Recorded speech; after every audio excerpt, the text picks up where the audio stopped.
Between the 8th to the 6th centuries BCE, the idea of theism was established in Hindu society. Theism recognizes that there is a supreme distinct God, Bhagwan, or goddess, Bhagavati, who generates the cosmos, maintains it, and finally destroys it, and who has the power to save beings through his grace. Around 200 BCE, Vishnu or Bhagavata worship became more prominent in India. The ancient god Narayana merged with the historical tribal gods Vishnu and Krishna, forming the most formidable Vishnu sect, Panth. The followers of this sect believed in non-violence and offered prayers to the idol Murti of Lord Vishnu in different forms. They also offered various types of vegetarian food items to God. These were later distributed among the devotees.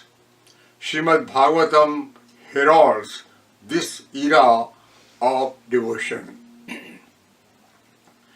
Srimad Bhagavatam is the grand tapestry of Puranic tales that were woven around the Lord. Srimad Bhagavatam is one of the authoritative Hindu scriptures and regarded by some as the fifth Veda. The date of composition is probably between the 8th and the 6th and the 10th century CE. The story goes that after composing the great Mahabharata, Rishi Vedvyasa was not yet fully satisfied. Sage Narada then told him to write a scripture on devotion, as the vast majority of people might not be able to attain salvation through the long and arduous process of jnana or karma, knowledge or action. This is especially true during Kali Yuga, the age of darkness, when the vices are dominant in society. It is believed that in Kali Yuga, utterances of God's name with sincerity and devotion is sufficient to attain the moksha or salvation. The Srimad Bhagavatam was thus composed, collecting many tales from the ancient Puranas. The Srimad Bhagavatam contains the Puranic tales of the 10 incarnations of Lord Vishnu, the most prominent being Lord Krishna. God incarnation is the main theme of this scripture. The incarnation in human form is born to human parents and lives and dies like any human being, but during the course of his or her life, he or she performs action that can be possible by God alone.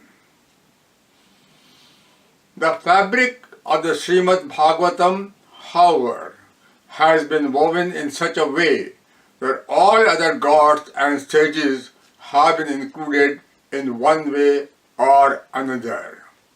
The mythological connection of one god to another was established, thus creating a sense of harmonious relationship among the various factions which threatened divisive tendencies. Behind the facade of these legends and stories of the Lord are, of course, the spiritual and moral teachings for mankind. The Krishna Bhav, which also come to be known as Prem Bhav, is essentially a perspective and disposition of love and goodwill. Literally, Krishna means one who attracts. Even when weapons are used in war out of necessity, there may be no feelings of hatred or animosity. man is prompted to perform Bhagavad Karma, the divine deeds which have the sanctions of the Lord. These deeds would be of purity and virtue. These deeds would be away from sin and wickedness. A Hindu is therefore asked to keep God in his mind all the time, not only on selected occasions. According to the ancient legend, a virtuous Puranic king, Parikshit, was doomed to die from snake bite in 7 days. He was then led to listen to the Bhagavatam Katha by sage Suka, son of Vyasa, which described the whole story of all 10 incarnations of Lord Vishnu. This would bring him immortality, not just of the physical body, but rather the salvation of his soul, moksha. Thus, a philosophical idea was proclaimed that a man on earth has but a limited span of life, and in this period he may strive to attain the salvation. An individual is inspired to sit in meditation and surrender oneself to the divine. One of the most important sections of this scripture deals with the divine love play of Lord Krishna with the maids in Gokul. The maids or gopis of this town are completely enthralled by the Lord. When they hear his flute, they are mesmerized. They have everything, they leave everything and rush to him. The rich display of the Lord's rhythmic dance sports or Ras Leela has endured in Hindu social life. Rich as well as poor, young and old, men and women all dance to the lilting musical notes and celebrate the Lord's joy. Once again, the Hindu sages created an extravaganza of artistic pageantry with fabulous colors and designs. The sages used symbolic language in their narrations. The maids are the men and women of this earth. When they are able to listen to the flute of the Lord and when they tune themselves to receive his call, they then are ready to abandon everything else and follow him with all their heart. These gopis have their household responsibilities too, but they do not care. There is nothing higher than the Lord. The divine represents the ultimate in truth and virtue.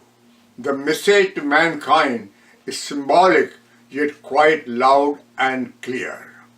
Ras Leela, the Lord's dance sport, is not the display of sensual passions as some might think. It is rather the sublimation of the physical desire to divine worship.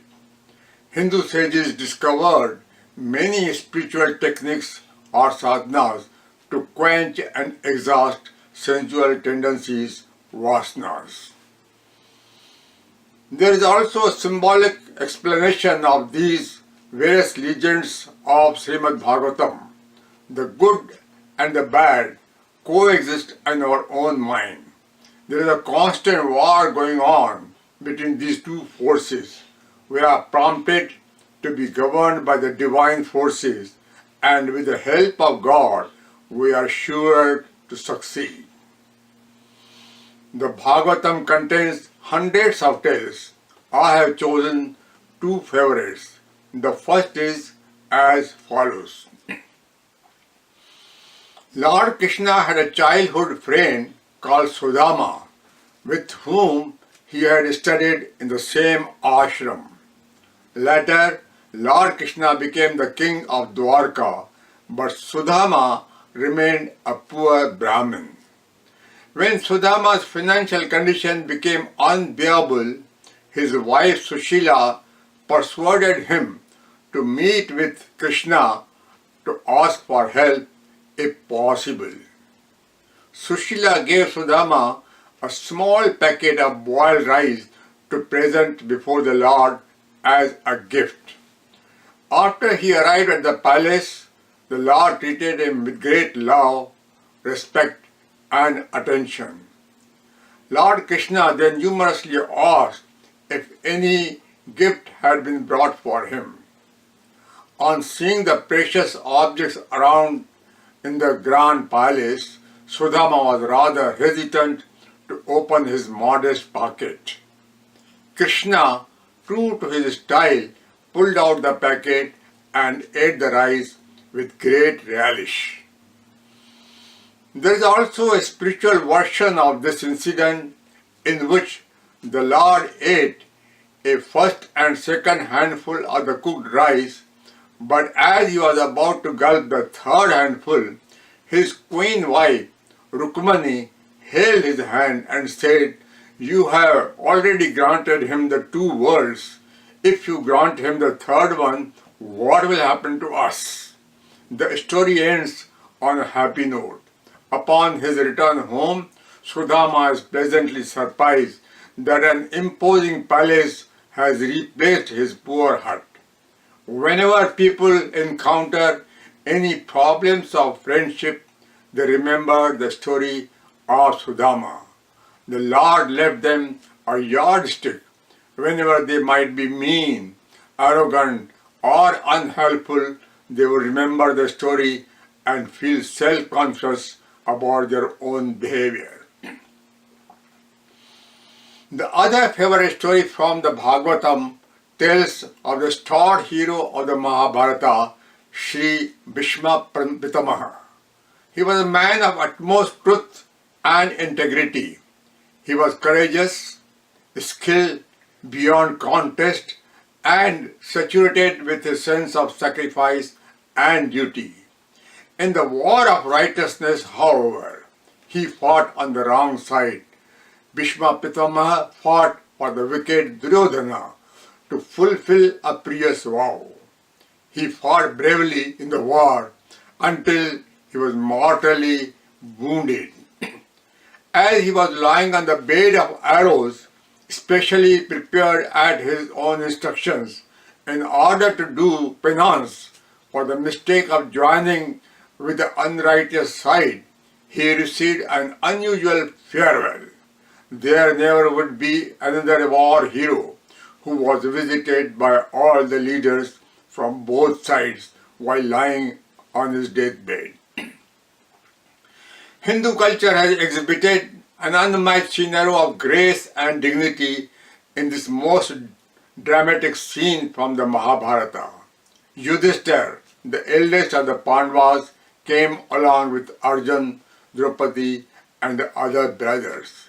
They all touched Bhishma's feet, and with tears in their eyes, they bid farewell with utmost respect to this grand old man. The Lord also came, as he promised that when a person completes all his missions with truth and integrity, he would grant the divine vision, darshan, at the time of death. Bhishma's only mistake, his taking the wrong vow, was mitigated by his penance. Then, at this rare moment in life, Bhishma Pitama was asked to teach the code of conduct for all humanity to remember in posterity. True to his honor, he spoke of all the duties for which a person is called in life. When he mentioned women and talked about upholding the respect and honor, Draupadi burst into uncontrollable laughter. When questioned, she retorted, "Why were you silent when my honor was being looted in the court of Duryodhana?"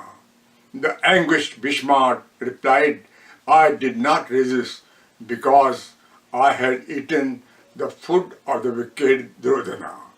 Thus was laid the guiding code for all, that a man may not eat at just any place, at the place of the corrupt and the wicked, or with those who earn their livelihood in the wrong manner. Srimad Bhagavatam again heralds significant changes in Hindu theology. In response to the emerging new religions of Jainism and Buddhism, Srimad Bhagavatam presents a different facet, promoting generally a non-violent conduct by the people, although God may save the innocent by killing and destroying the wicked. God as an incarnation in the human form of Lord Krishna is presented in all his glory and magnificence, thus repudiating the non-theist contention of these two religions.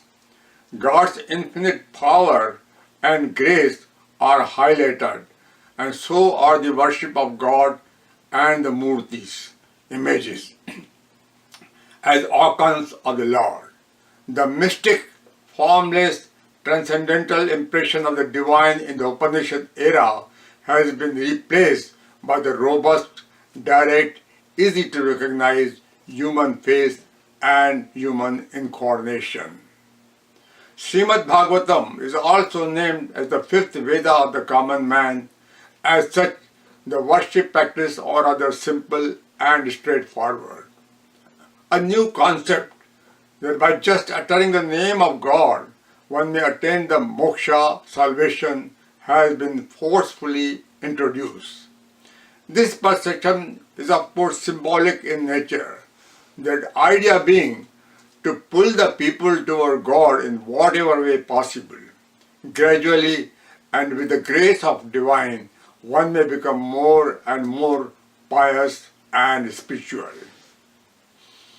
Although Lord Krishna has been presented in very simple and earthly manner, the real message of the Lord is much deeper and more symbolic. Literally, Krishna translates as one who attracts. Thus the Lord has been acclaimed as a personification of Krishna Bhav, of love and goodwill. Srimad Bhagavatam reminds all that a person has but a limited time in mortal life to fulfill the spiritual mission. One may never forget to follow and remember God.